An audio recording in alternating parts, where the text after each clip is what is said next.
તો ખીચો ખીચ ભરેલો જ હોલ.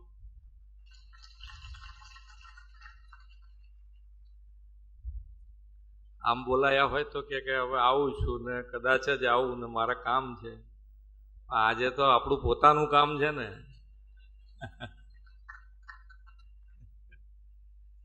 અમદાવાદ મહાનગરપાલિકા વિસ્તારના વિવિધ વિકાસ કાર્યોના લોકાર્પણ અને ખાતમુહૂર્ત પ્રસંગે આપણી સૌની સાથે મંચ ઉપર ઉપસ્થિત અમદાવાદ મહાનગરના મેયર શ્રીમતી પ્રતિભાબેન જૈન, મારા વડીલ મુરબ્બી અને સાંસદ શ્રી કિરીટભાઈ સોલંકી, શ્રી હસમુખભાઈ પટેલ, શ્રી નરહરિભાઈ અમીન, મારા સાથી ધારાસભ્ય શ્રી બાબુભાઈ પટેલ, શ્રી અમિતભાઈ ઠાકર, ધારાસભ્ય શ્રી જીતેન્દ્રભાઈ પટેલ, ધારાસભ્ય શ્રી કૌશિકભાઈ જૈન, ધારાસભ્ય શ્રીમતી કંચનબેન રાદડિયા, ધારાસભ્ય શ્રીમતી દર્શનાબેન વાઘેલા, ડેપ્યુટી મેયર શ્રી જતીનભાઈ પટેલ, સ્ટેન્ડિંગ કમિટીના ચેરમેન શ્રી દેવાંગભાઈ દાણી, શાસક પક્ષના નેતા શ્રી ગૌરાંગભાઈ પ્રજાપતિ, અમદાવાદ મહાનગરપાલિકાના દંડક શ્રીમતી શીતલબેન ડાગા, એએમટીએસના ચેરમેન શ્રી ધરમસિંહભાઈ દેસાઈ, ઉપસ્થિત સૌ ચેરમેનશ્રીઓ, સર્વ અધિકારીશ્રી, આમંત્રિત સર્વ મહાનુભાવો, પ્રેસ મીડિયાના મિત્રો, સૌને મારા નમસ્કાર. કેમ બોલ્યા નહીં?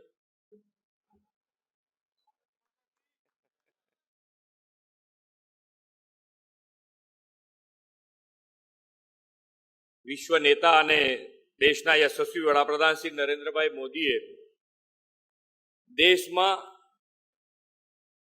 વિરાસતોના જતન અને વિકાસથી જનકલ્યાણની નવી રીતિ અપનાવી છે. એક તરફ દેશની અને દેશમાં દિવ્ય તીર્થ સ્થાનોનું નિર્માણ થઈ રહ્યું છે, તો બીજી તરફ દેશમાં એમ્સ જેવી મોટી હોસ્પિટલનું પણ નિર્માણ થઈ રહ્યું છે. એક તરફ આપણી સંસ્કૃતિનું પુનઃસ્થાપન થઈ રહ્યું છે, તો બીજી તરફ airport, bullet train, diamond bourse જેવા ભવિષ્યલક્ષી ઇન્ફ્રાસ્ટ્રક્ચરનું પણ નિર્માણ થઈ રહ્યું છે.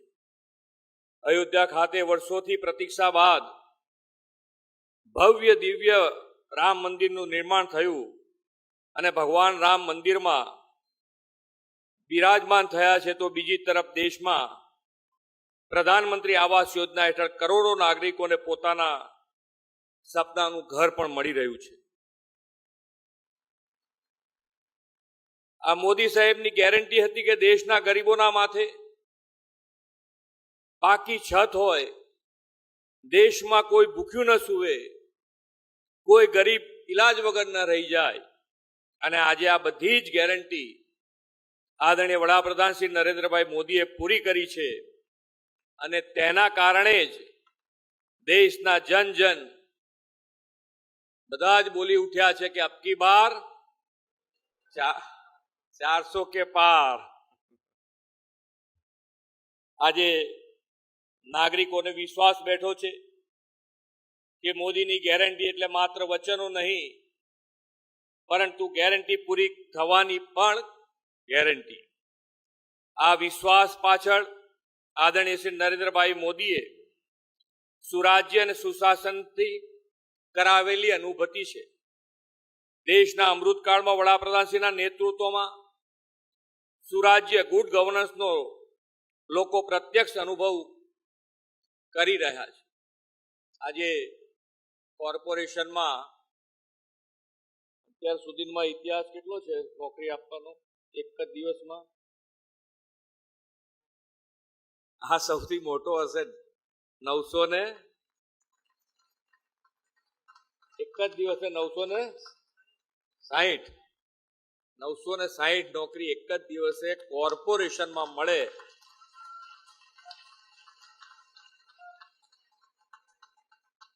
અને અહીંયા બેઠેલા બધાને આનંદ એ વાતનો છે કે કોઈને જેને મળવા પાત્ર હતી એ લોકોને જ અહીંયા નોકરી મળી છે.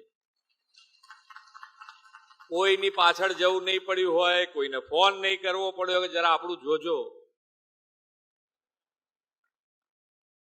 આનાથી વધારે શું જોઈએ? આજ સુશાસન માન્ય વડાપ્રધાન શ્રીએ અને એની અનુભૂતિ નાનામાં નાના માણસ થઈ છે. કાલે પણ સવારે 1990 લોકોને ગુજરાત સરકારે ત્યાં આગળ નોકરીના પ્રમાણપત્રો આપ્યા છે. એની અંદર પણ તમે જુઓ તો ફેમિલી બેકગ્રાઉન્ડ જુઓ એ લોકોનું, તો સામાન્યમાં સામાન્ય વ્યક્તિ એના ઘરમાં ખરેખર એમ કે તકલીફ, જો આ વ્યવસ્થિત છોકરા આગળ ન વધે તો આખી એક પેઢી ફરીથી પાછી મુશ્કેલીમાં મુકાય, એવા ફેમિલીમાંથી લોકોને નોકરીઓ મળી છે. અને જેને કહેવાય ને કે આમ ઉતાવળ હતી, એમ કે પ્રમાણપત્ર હું તરત કેવી રીતે લઈ લઉં, એમ એટલું એનો થનગનાટ હતો. આ બધી જ જે શરૂઆત થઈ છે જે સુશાસનમાં અને વિકસિત ભારતનો માન્ય વડાપ્રધાનશ્રીનો જે સંકલ્પ છે, એ વિકસિત ભારતના સંકલ્પમાં આપણે સૌએ એમાં જોડાવાનું છે.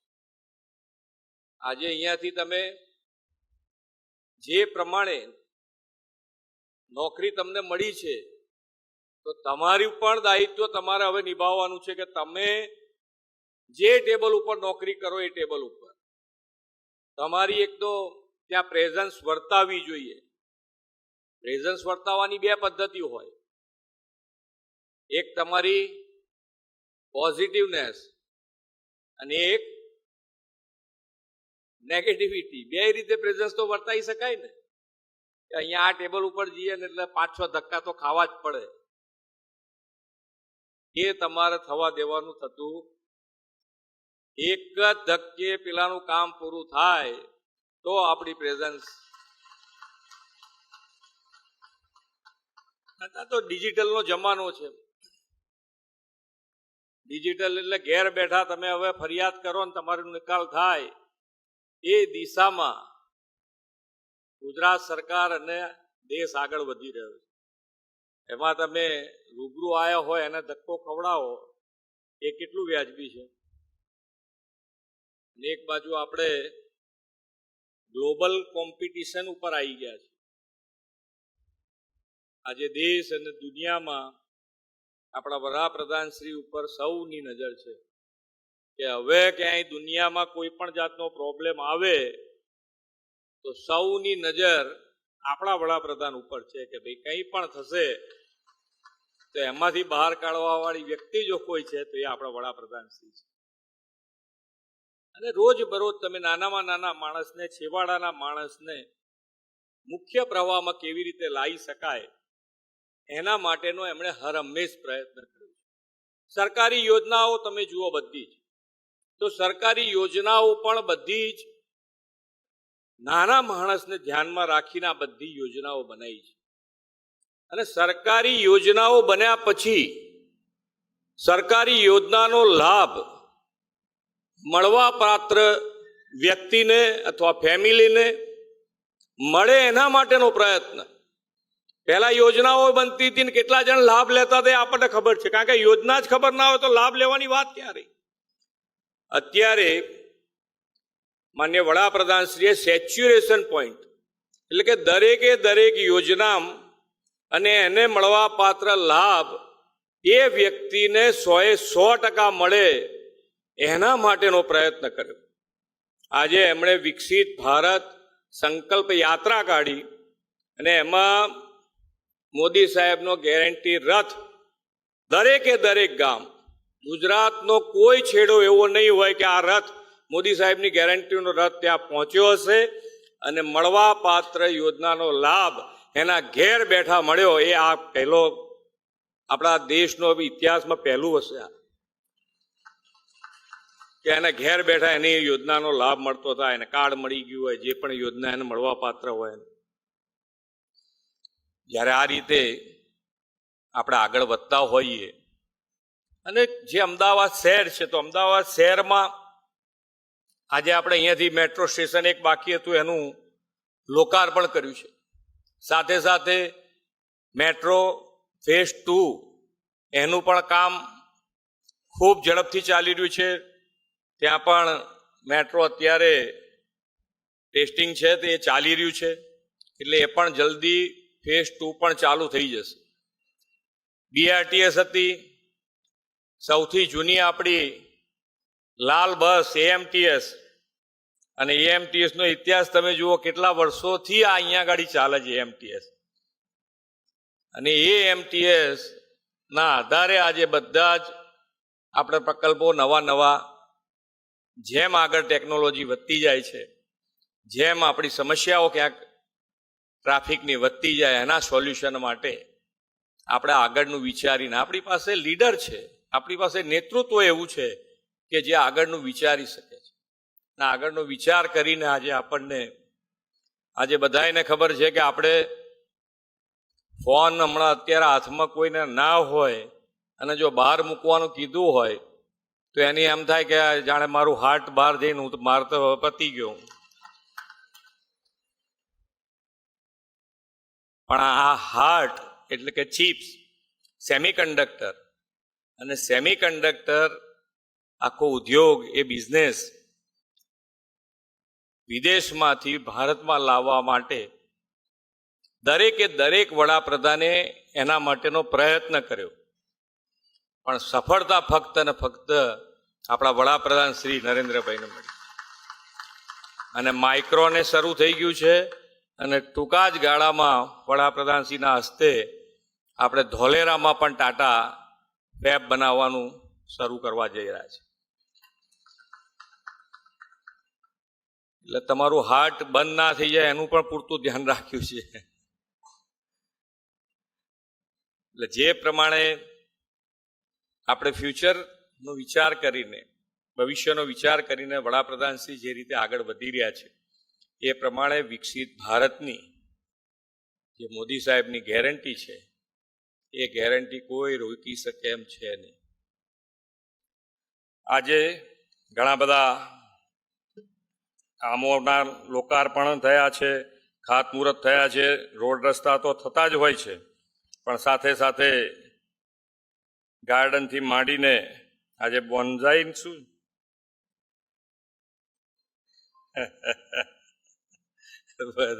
બીજા બધાને ખબર પડે ને એમ.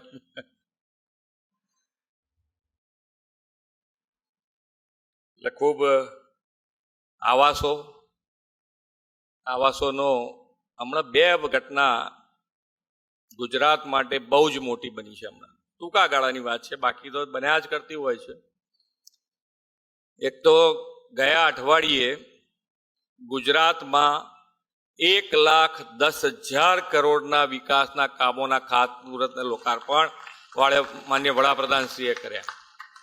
અને એના પહેલા 1,32,000 આવાસના ખાતમુહૂર્ત અને લોકાર્પણ એમના હાથે થયા. અને આજે ફરીથી અહીંયા આગળ 1,724 આવાસો અને 20 દુકાનોના ડ્રો સાથે આજે બધાને મકાનો મળવાના છે. જેને નોકરી મળી છે, જેને મકાનો મળી છે એ બધાને હું ખૂબ ખૂબ અભિનંદન અને ખૂબ શુભેચ્છાઓ પાઠવું છું. આવો આપણે સૌ સાથે મળી અને આગળ વધીએ અને વિકસિત ભારત જે અમૃતકાળમાં માનનીય વડાપ્રધાનજીનો જે સંકલ્પ છે એ સંકલ્પ પૂરો કરવા માટે ગુજરાત લીડ લઈને આગળ વધે, આપણે સૌ એમાં સહયોગી થઈએ એ જ અભ્યર્થના સાથે વિરમું છું. ભારત માતા કી જય. વંદે માતરમ. જય જય ગરવી ગુજરાત.